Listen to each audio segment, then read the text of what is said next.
तो अभी तक जो क्लासेज आपका हुआ है वेक्टर का, वेक्टर एडिशन और वेक्टर सब्ट्रैक्शन, उसमें आपको यूनिट वेक्टर के बारे में भी बताया गया था, एंगल बिटवीन टू वेक्टर्स बताया गया था, टाइप्स ऑफ वेक्टर बताया गया था, ये सारा चीज़ करा दिए हैं।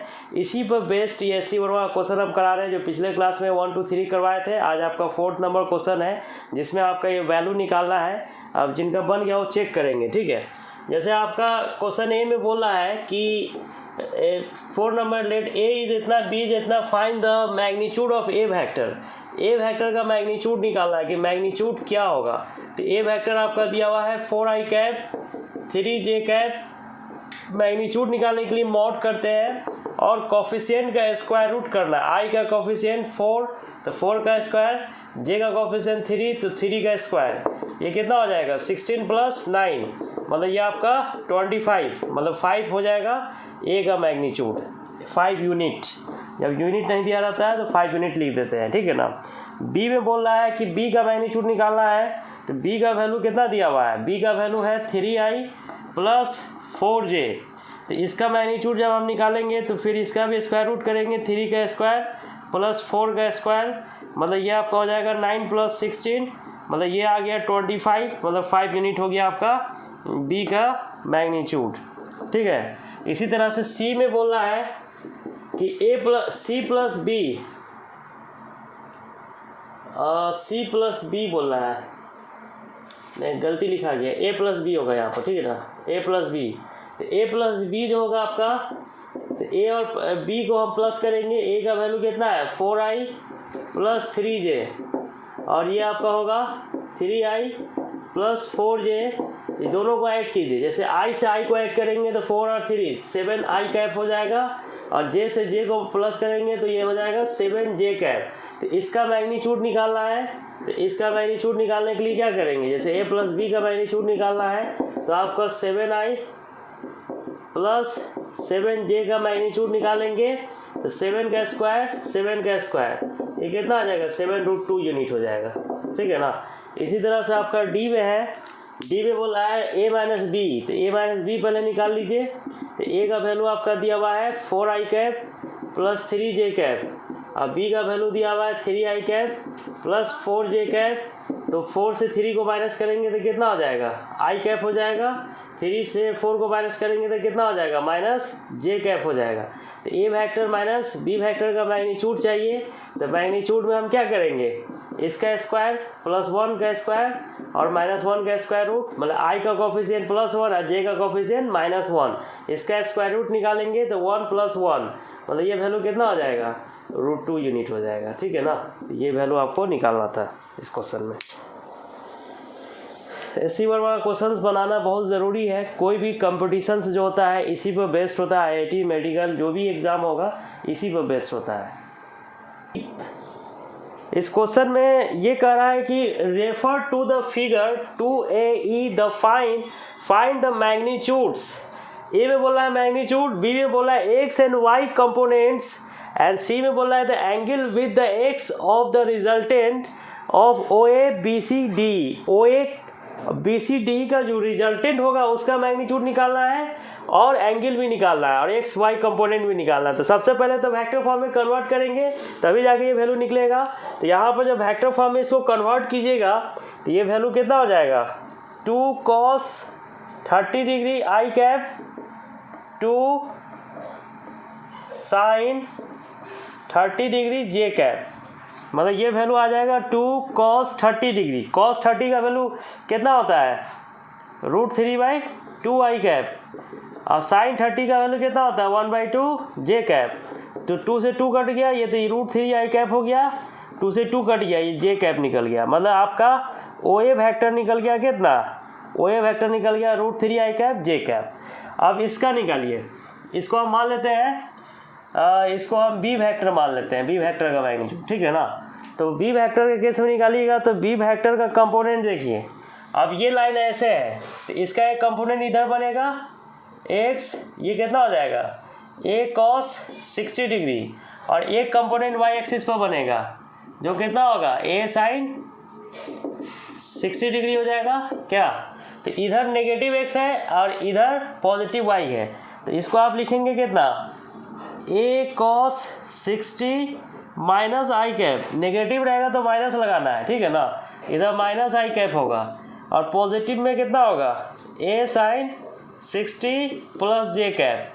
तो वैल्यू कितना है a का वैल्यू है 1.5, और cos 60 कितना होता है 1/2 माइनस आई कैप, और a sin 60 √3/2, a का वैल्यू 1.5 है, जे कैप। तो इसको सॉल्व कीजिएगा तो कितना आ जाएगा, इसको सॉल्व कीजिएगा ये वैल्यू आ जाएगा आपका 15 को 2 से डिवाइड कीजिएगा तो कितना होगा 7.5 होगा ना, और डेसिमल पहले से भी है तो 0.75 हो जाएगा। मतलब आपका बी वेक्टर का वैल्यू कितना आ जाएगा 0.75 आई कैप, माइनस में है तो माइनस लगा दीजिएगा, और इसको सॉल्व कीजिएगा तो 0.75 बाई इंटू है 1.732, मतलब 73 भी लिख सकते हैं, मतलब √3 का वैल्यू इतना होता है, तो इसको मल्टीप्लाई कर लीजिएगा तो 17375 मल्टीप्लाई करेंगे तो कितना होगा 15 का 5 35 1 36 5 और 1 ये हो जाएगा आपका 8 हो जाएगा, 21 79 49 और 51 हो जाएगा, 7 और 5 कितना हो जाएगा 12 5 7 ये हो जाएगा 9 2 1। डेसिमल कितना 4 डिजिट पर है तो आप 4 डिजिट पर दे दीजिएगा, तो ये कितना आ जाएगा 1.29, मतलब इसको 1.29 है तो इसको लगभग 1.3 लिख सकते हैं क्या, 1.3 लिखिए इसको, तो ये हो जाएगा आपका 1.3 जे कैप। बी वेक्टर निकल गया, मतलब आपका ये जो वैल्यू है इसका नाम बी सी है, तो बी सी लिख दीजिए इसको बी सी, तो B C vector equal to कितना हो जाएगा 0.75 आई कैप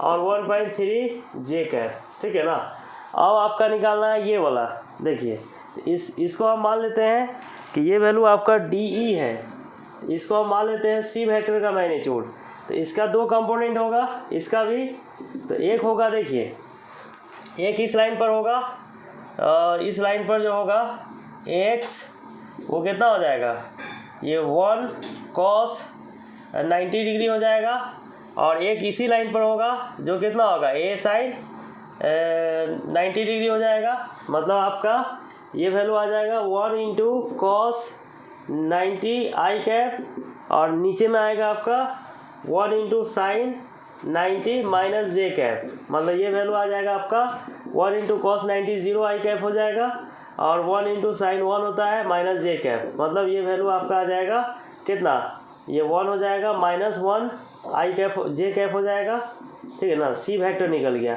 और ऐसे भी इसको सॉल्व करने की ज़रूरत नहीं था, इसलिए कि नीचे में है तो जे कैप ही होगा, 1 लगा देना है। अब तीनों निकल गया, अब तीनों में जब निकल गया वैल्यू तो डी वेक्टर जब निकल गया तो तीनों का रिजल्टेंट निकालना है, तो रिजल्टेंट क्या होगा, तीनों को प्लस करना है, तीनों को प्लस कीजिएगा तो आपका ओ ए वेक्टर प्लस आपका B C vector plus D vector को प्लस कर दीजिए, तीनों को प्लस करेंगे तो ओ ए का वैल्यू कितना है, ओ ए का वैल्यू आपका है ये वैल्यू ओ ए का है √3 आई, मतलब इसको आप लिख सकते हैं 1.73 आई कैप प्लस जे कैप, मतलब ये आपका आ जाएगा, या अप्रॉक्स इसको हम 1.7 भी लिख सकते हैं आई कैप प्लस जे कैप, तो ये हो जाएगा 1.7 आई कैप प्लस जे कैप।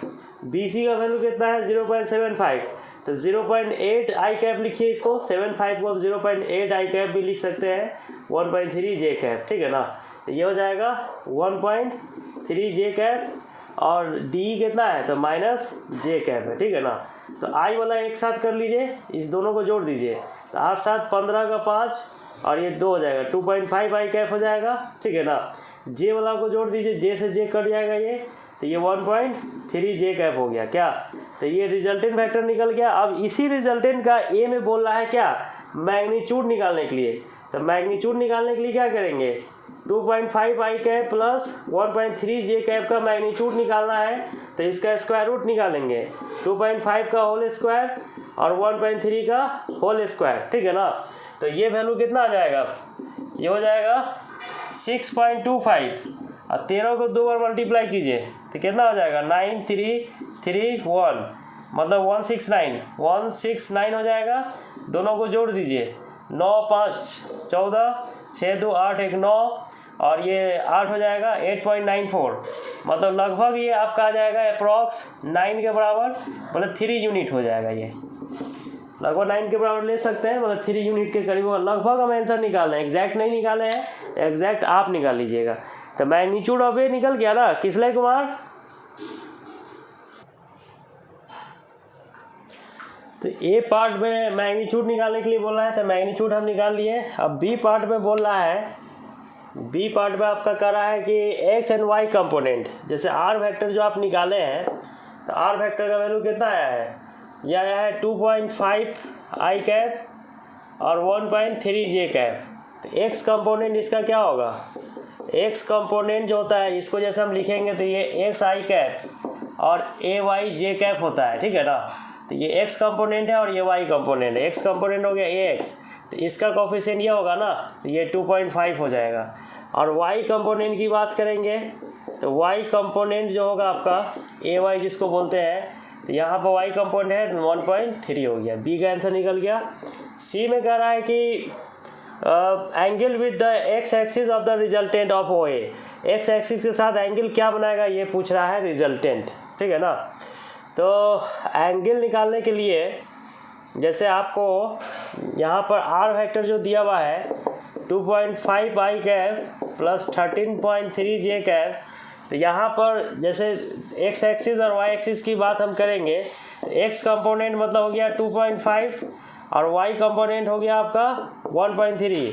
मान लेते कि रिजल्टेंट है, रिजल्टेंट वेक्टर है, तो ये एंगल थीटा बनाएगा, तो tan थीटा का वैल्यू क्या होगा, tan थीटा हो जाएगा। इसको जब ज्वाइन कीजिएगा तो ये p/b होता है बेस, है ना, परपेंडिकुलर बाई बेस, तो ये हो जाएगा परपेंडिकुलर हो गया ए वाई और बेस हो गया ए एक्स। तो परपेंडिकुलर ए वाई का वैल्यू 1.3, बेस का वैल्यू 2.5 है, तो ये 13/2.5 हो जाएगा, है ना। तो थीटा इक्वल टू कितना हो जाएगा, tan इनवर्स 13/2.5, यही एंगल हो जाएगा, angle with x axis, with x axis angle हो जाएगा। और वाई एक्सिस से निकालने के लिए बोलेगा तो इधर आप क्या करेंगे, ये अल्फ़ा निकालेंगे, तो अल्फ़ा इक्वल टू कितना हो जाएगा 90 माइनस थीटा, मतलब 90 माइनस थीटा जो होगा तो 90 माइनस tan इनवर्स आपका 13/2.5, ये वाई एक्सिस से एंगल बन जाएगा, ठीक है ना। तो इस तरह का क्वेश्चन कभी भी आएगा तो आप ऐसे ही बनाइएगा, बन जाएगा आपका, ठीक है। कंपटीशन वगैरह में ऐसा क्वेश्चन पूछता है, जेई वगैरह नीट वगैरह दीजिएगा, नहीं आया समझ में, अच्छा ठीक है, बस क्वेश्चन समझाते हैं। इस क्वेश्चन में क्या कह रहा है कि 2 vectors having magnitude 3 unit and 4 units, 2 vector है जिसका मैग्नीट्यूड दिया हुआ, एक वेक्टर ए है जिसका मैग्नीट्यूड है आपका 3 यूनिट और एक बी वेक्टर है जिसका मैग्नीट्यूड दिया हुआ है 4 unit respectively. What should be the angle between them if the magnitude of the resultant is, बोला है कि इसके बीच का एंगल क्या होगा, जैसे ए वेक्टर है और बी वेक्टर है, तो इसके बीच का एंगल क्या होगा, थीटा का वैल्यू क्या होगा। क्या क्या बोल रहे हैं, कुछ बोल रहे हैं क्या।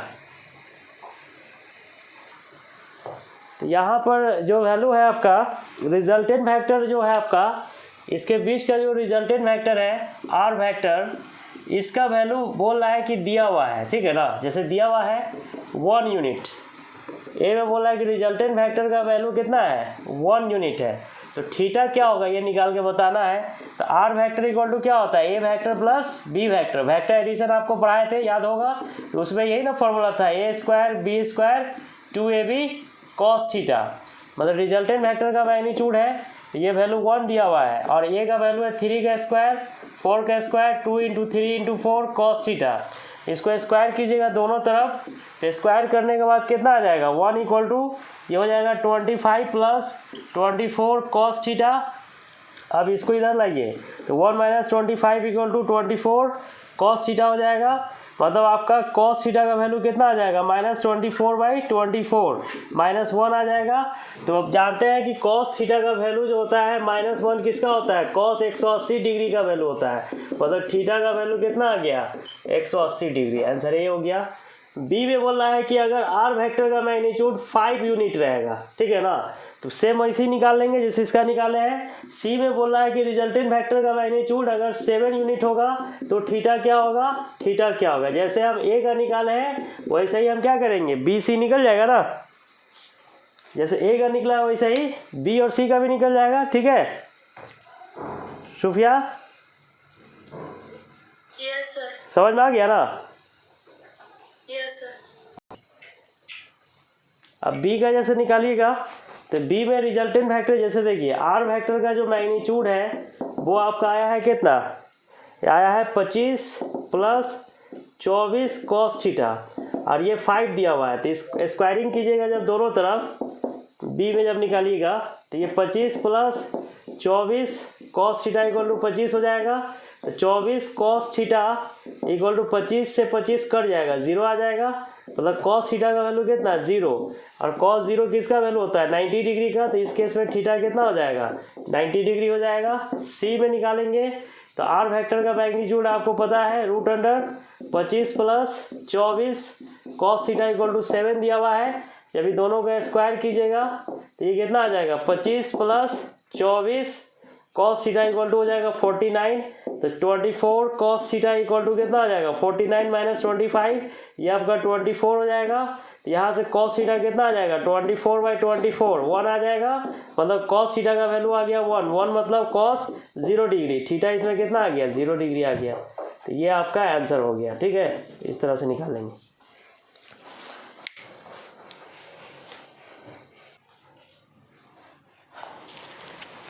तो ये वेक्टर का जो क्वेश्चंस आपको हम करा रहे हैं, इस क्वेश्चंस को आप अपने से भी बनाइए। अपने से बनाने के बाद 20 साल का जेई का क्वेश्चन या 40 साल का जेई का अगर क्वेश्चन आपको मिल जाता है या क्वेश्चन बैंक खरीद लीजिए और उसको बनाइए।